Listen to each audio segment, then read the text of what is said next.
오직 주만이 하나님의 놀라운 계획에 의해 고통과 절망 속에서 삶이 변화된 크리스찬들의 감동 스토리. 그릇 되게 하소서.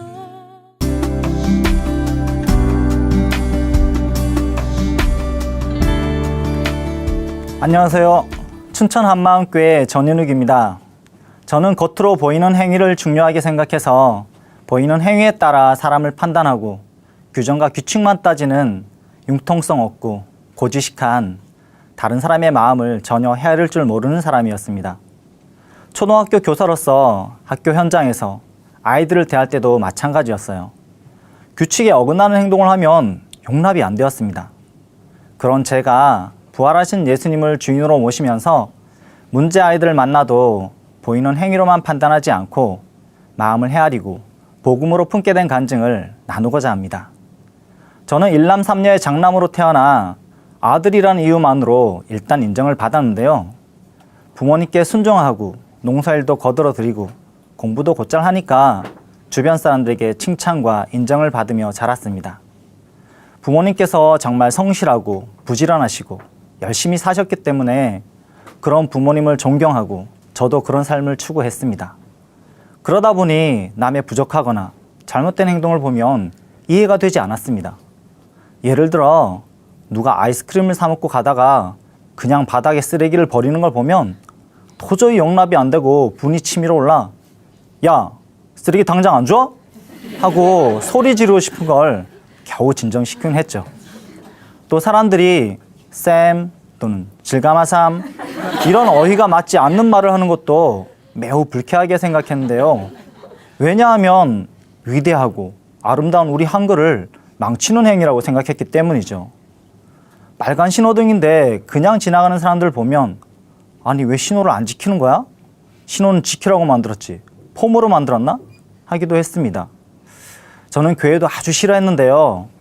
교회 같은 서양 문물이 들어와서 우리나라 미풍양성을 망치고 도덕적으로 문란하게 만들었다고 생각했기 때문이죠.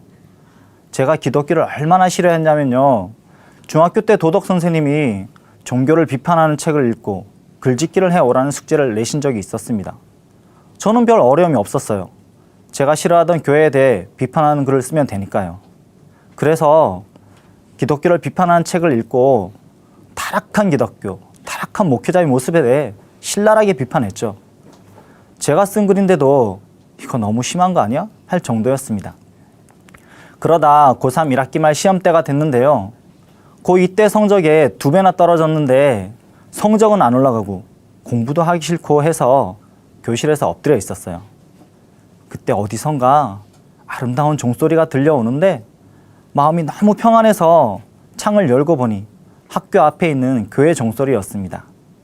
그 종소리를 들을 때마다 너무 좋아서 이번 시험 끝나면 교회 한번 가봐야겠다 마음 먹고 그렇게 싫어하던 교회를 제 발로 나갔습니다.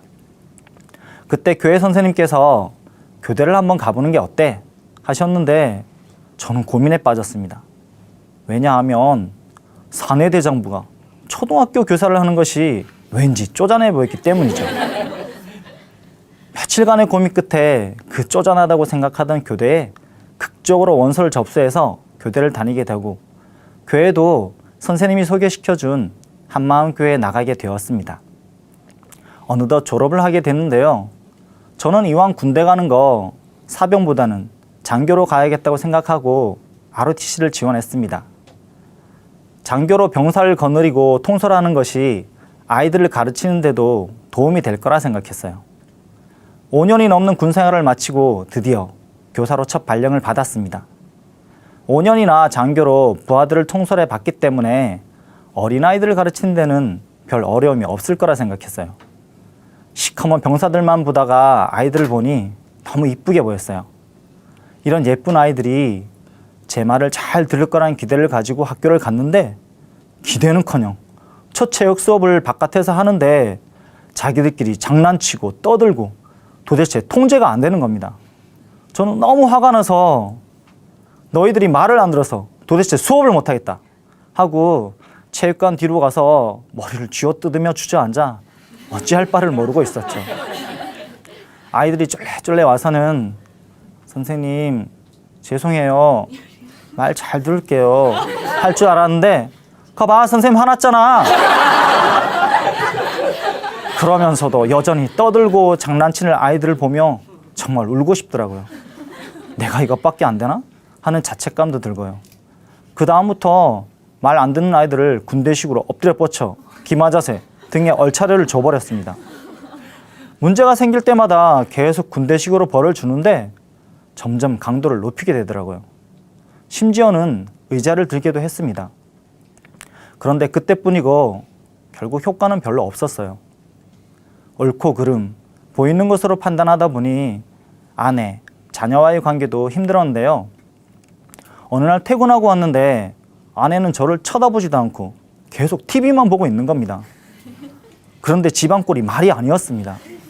방 정리는 안 되어 있지, 식탁에는 치우지 않은 음식들이 말라 비틀어져 있지, 냉장고에는 아까운 음식들이 썩고 있는 모습을 보면서 아니, 하루 종일 집에 있으면서 도대체 뭐 하는 거야?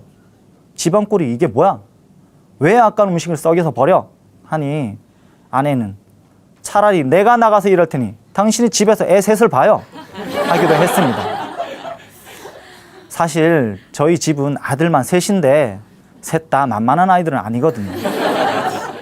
남들에게 아들만 셋이라고 하니까 다들 고개를 절레절레 흔들며 참 안 됐다는 듯이 바라보더라고요. 그런데 저는 별로 대수롭지 않게 생각했습니다. 그리고 집에서 아내나 아이들이 화장실을 사용하고 불을 켜놓고 나오거나 양치질을 하는데 물을 틀어놓고 물을 낭비하거나 하면 또 잔소리 들어가는 거죠. 아니 왜 전기를 낭비해? 그리고 우리나라가 물 부족 국가인데 이렇게 물을 낭비하면 어떡해? 10년 정도 이렇게 아내와 아이들을 다그치니 아내는 힘들어서 실수한 건데 마음을 헤아려 주지 못한다고, 왜 결혼했는지 모르겠다고까지 하고, 큰아들은 아빠가 없었으면 좋겠다고까지 했습니다. 충격이었습니다. 학교 아이들은 벌을 주는 것으로 해결이 안 되고 집에서는 제 말대로 움직여주지 않으니 참 답답했습니다. 학교에서나 집에서나 이런 일들이 지속되면서 아, 이건 아닌 것 같아. 앞으로 이런 상황이 계속될 텐데 어떻게 하지? 하는 생각이 들면서 고민에 빠지게 되었습니다. 그렇지만 제가 옳았기 때문에 저에게 문제가 있다고는 절대 생각하지 못했어요. 그러던 중 목사님께서 왜 사람이 변하지 않는가? 이것은 부활이 지식에 머물러 있어서 그렇다고 하시는 겁니다. 말씀을 들으면서 제자들이 언제, 왜 변했는지 생각해 보았습니다. 십자가 앞에서 생명의 위협을 느껴 도망갔던 제자들이 갑자기 십자가에서 죽은 예수가 살아났다고 전하며 순교까지 하는 겁니다. 거짓말로 예수가 살아났다고 전하며 죽을 수는 없는 건데, 그럼 부활은 진짜구나. 그렇다면 이들은 정말 부활하신 예수님을 만난 거네? 그렇다면 부활하신 예수님은 정말 창조주 하나님이시네? 예수님의 부활이 흔들리지 않는 역사적인 사실이라는 게 확증되니 기쁨이 임했어요. 예수님이 진짜로 부활하셨다, 역사에 기록되어 있다 하고 전하며 다니기도 했습니다. 그리고 야, 이렇게 확실한 증거가 있는데 믿지 않는 게 이상한 거네? 이런 생각까지 들었어요. 이렇게 부활의 큰 확증으로 기뻐하던 어느 날 목사님께서는 죄에 대하여라 함은 저희가 나를 믿지 아니함이요, 이 말씀을 찾아주시며 죄는 예수님을 믿지 않는 거다. 이것이 가장 악랄하고 무서운 죄다. 이 죄 때문에 지옥 가는 거다. 우리가 회개할 죄는 바로 예수님을 믿지 않는 죄다. 회개하지 않으면 구원이 없다고 하시는 겁니다. 저는 처음에 이 말씀이 무슨 말씀인지 도무지 이해가 되지 않았습니다. 아니, 왜 예수님 믿지 않는 죄가 악랄한 죄야? 이 죄가 뭐가 그리 지옥 갈 만큼 무서운 죄야?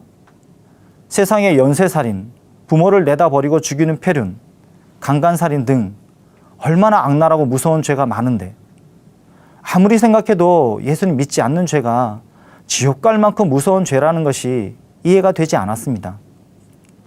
믿음은 들음에서 나고 들음은 그리스도의 말씀으로 난다고 계속 말씀을 듣는데 내 입장에서가 아닌 하나님 입장에서 죄를 보게 되었습니다. 나를 사랑하셔서 아들을 보내시고 내 죄를 위해 십자가에 피 흘려 죽게 하시고 부활을 통해 모든 사람이 믿을 수 있게 확실한 증거까지 보여주신 거예요. 그런데도 예수를 믿지 않는 죄는 이 세상 그 어떤 죄보다도 악랄한 죄이고 지옥 갈 죄가 마땅했습니다. 이렇게 예수님을 믿지 않는 죄가 얼마나 악한 죄인지가 알아진 어느 날, 예전에 어떤 책에서 보았던 하나님은 사랑에 눈이 멀었다 라는 말이 생각났습니다. 그러면서 제 마음속에 예수님의 음성이 들리는 듯 했습니다. 인우가 내가 나를 버렸어도 그래도 사랑한다. 내가 나를 모욕했어도 그래도 사랑한다. 내가 나를 핍박했어도 그래도 사랑한다. 그래도 사랑한다. 부활이 선명하니까 죄가 선명해지고 하나님의 사랑이 선명해졌습니다. 부활하신 예수께서 이런 나를 위해 죽으셨구나. 완악한 나를 이렇게 사랑하셨구나. 어떻게 이런 나를 사랑하시나? 나를 이렇게 사랑하시는 분을 그동안 어떻게 된 하는 생각에 어찌할 바를 몰랐습니다. 주 예수 대문 밖에 기다려 섰으나 단단히 잠가두니 못 들어오시네. 나 주를 믿노라고 그 이름 부르나 문 밖에 세워두니 참 나의 수치라. 나 죄를 회개하고 곧 문을 엽니다. 드셔서 좌정하사 떠나지 마소서. 이 찬양을 부르는데 정말 죄송해서 또 감사해서 눈물로 회개했습니다. 나를 위해 죽으시고 부활하셔서 내 마음 문 밖에서 30년이 넘도록 두드리며 기다리고 계셨는데 저는 제 마음의 보좌에 앉아 주인 노릇하고 왕 노릇하느라고 예수님을 주인으로 인정하는 게 싫어서 한 번도 문을 열어드리지 않던 악한 자였습니다. 믿는다고 하고 부활의 기쁨도 있었지만 전혀 저와는 상관이 없었던 거예요. 지금까지 옳고 그름으로 사람을 판단했던 것은 마음 중심에 예수님이 주인이 아니고 제가 주인이었기 때문이었어요. 저는 예수님을 주인으로 믿지 않고 제가 주인으로 타던 악랄한 죄를 회개하고 예수님을 제 마음의 보좌에 주인으로 모셨습니다. 예수께서 제 마음의 진짜 주인이 되셨습니다. 모든 풍성한 삶의 근원이 내 안에 계시게 되었습니다. 부활하신 예수님이 나의 주인 되셔서 이 세상에서 풍성한 삶을 누리게 하실 뿐 아니라 영원한 생명까지 주신 것, 이것이 바로 복음, 기쁜 소식이 되었습니다. 그래서 어디 가서도 부활하신 예수님을 기쁘게 전할 수 있었습니다. 부활하신 예수님을 주인으로 모시니 제 마음이 달라지더라고요. 얼마 전 아내가 담석이 너무 많아 쓸개를 제거하는 수술을 하게 됐는데요. 이 일로 그동안 아내가 진짜로 힘들었구나 하는 것을 알게 되니 아내의 말을 들어주지 않고 마음을 헤아려주지 못한 것에 대해 미안한 마음이 들었어요. 이제는 말도 잘 들어주고 마음도 잘 헤아려줍니다. 부족한 것은 서로 채워주며 전보다 더 신혼처럼 살고 있습니다. 또 학교에서는 항상 아이들을 기쁨으로 대하게 되었고 제 안에 있는 기쁨을 나누어주고 싶어졌습니다. 그리고 여기에 불을 붙인 충격적인 일이 있었는데요. 제가 가르치던 제자가 다른 학교로 전학을 갔는데 자전거를 타고 가다가 교통사고로 사망하는 일이 있었습니다. 너무 마음이 아프고 충격이었어요. 내가 가르치는 아이들이 복음을 듣지 못하고 한 명도 이렇게 가지 않도록 해야겠다는 마음이 들었습니다. 그래서 저희 반 아이들에게 믿든 안 믿든 어떻게든 복음을 들려주었습니다. 안 들려주면 직무유기라는 생각이 들었어요. 신학교로 전출을 갔는데요. 같은 학년에 5반이 있었는데 저희 반은 특수반 학생이 없다고 전학생을 우리 반으로 계속 보내는 겁니다. 나중에는 다른 반보다 7명이나 더 많아져서 37명이나 됐어요. 그런데 오는 아이들마다 가정 형편이 어렵고 공부는 최하위 아이들이 오는 거예요. 저는 처음에 야, 이거 너무 심한 거 아니야? 어떻게 옆반하고 7명씩이야 차이가 나? 그리고 왜 우리 반만 공부 못하고 어려운 아이들만 보내는 거야? 이거 너무하네? 하는 생각이 들었어요. 그런데 기도를 하는 중에 하나님께서 이 아이들에게 복음을 전하라고 보내셨구나 하는 생각이 들었어요. 그래서 아이들에게 복음을 열심히 전했습니다. 비록 우리 반 아이들이 다른 반보다 공부는 못했지만 이 아이들을 복음으로 품을 수 있었고 아이들이 사랑스러웠습니다. 이 외에도 학교 현장에서 여러 부류의 힘든 아이들을 만났는데 복음으로 아이들의 문제가 해결되는 것을 여러 번 경험했습니다. 한 번은 평소에 정말 조용하고 말도 어눌해서 친구들과 잘 어울리지 못하는 아이가 있었는데 얼굴도 창백하고 몸도 약했어요. 제가 출장을 간 어느 날 다른 선생님과 수업을 하는데 친구들이 놀렸다고 커터칼을 들고 난동을 부렸다는 겁니다. 그 아이는 너무 얌전해서 이런 일을 할 거라고는 상상도 못했거든요. 너무 충격이었어요. 또 한 번은 보충 수업을 받으러 담당 선생님께 갔는데 아이가 괴성을 지르기도 했다는 겁니다. 참 이해가 안 됐지만 아이와 상담을 하고 가정 이야기도 들으면서 이 아이를 이해하게 되었습니다. 이 아이는 조부모님과 함께 사는데 할아버지는 지병으로 투석을 하시고 할머니는 할아버지 병수발과 손주까지 돌보느라 힘들어 하신다는 겁니다. 또 아버지는 일을 나가셔서 가끔 들어오시는데 아이에게 손찌검도 하면서 너무 엄하게 하신다는 거예요. 엄마는 따로 나가 사시는데 엄마에 대한 그리움이 있는 것도 알게 됐어요. 어린 나이에 마음이 참 힘들겠구나 하는 생각이 들었고 한편으로 이 아이가 장차 머리가 크면서 분노가 폭발하면 큰일이 일어날 수도 있겠다 싶었어요. 그래서 아이에게 관심을 갖고 기도하며 아이의 집까지 함께 걸으면서 얘기도 하고 복음을 들려주었습니다. 너는 하나님의 생명하고 바꿀 만큼 귀한 존재야 하고 아이의 신분을 알려주니 아이의 마음이 열리고 창백했던 얼굴이 밝아지고 안정감이 생겼습니다. 어느 날 처음으로 저에게 집 안으로 들어오라고 초대를 하더라고요. 저에게 마음을 열어준 것이 기쁘고 감사했습니다. 제가 학년부장을 맡고 있을 때 일인데요. 뉴스에서나 보고 듣던 일이 바로 옆에서 일어난 겁니다. 젊은 여자 선생님이 남자아이가 잘못해서 훈계를 하는데 아이가 대들어서 팔을 잡았더니 선생님을 발로 걷어차고 몸싸움까지 벌어진 거예요. 선생님께서 감당하기 힘드셨는지 저에게 도움을 청했습니다.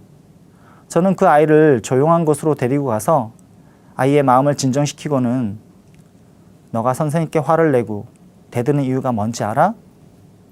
너가 예수님을 안 믿어서 그래 하고 부활하신 예수님을 전했습니다. 그리고 물었죠. 너의 주인이 누구지?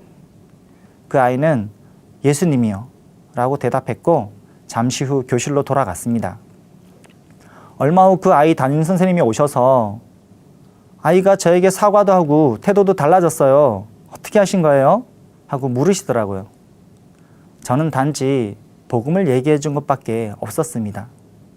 복음이 아이들의 문제를 해결한 것입니다. 예전에는 아이들의 겉으로 보이는 문제 행동만 보고 군대식으로 벌을 주며 힘들어하던 교사였는데요. 이제는 아이들을 복음으로 품을 수 있고 아이들에게 풍성한 삶을 살 수 있도록 해주는 교사가 된 것이 너무 좋습니다. 융통성 없고 고지식하고 옳고 그름으로 판단하며 다른 사람의 마음을 전혀 헤아릴 줄 모르던 자를 복음으로 변화시켜 주시고 이렇게 풍성한 삶을 살 수 있도록 인도하신 하나님을 찬양합니다. 감사합니다. 오직 주만이 이 시간은 춘천 한마음교회와 함께하는 열린 간증의 시간입니다. 신앙 간증을 다시 듣기 원하시는 분들은 방송국 전화 847-583의 영원 구원번호로 연락 주시기 바랍니다. 모양이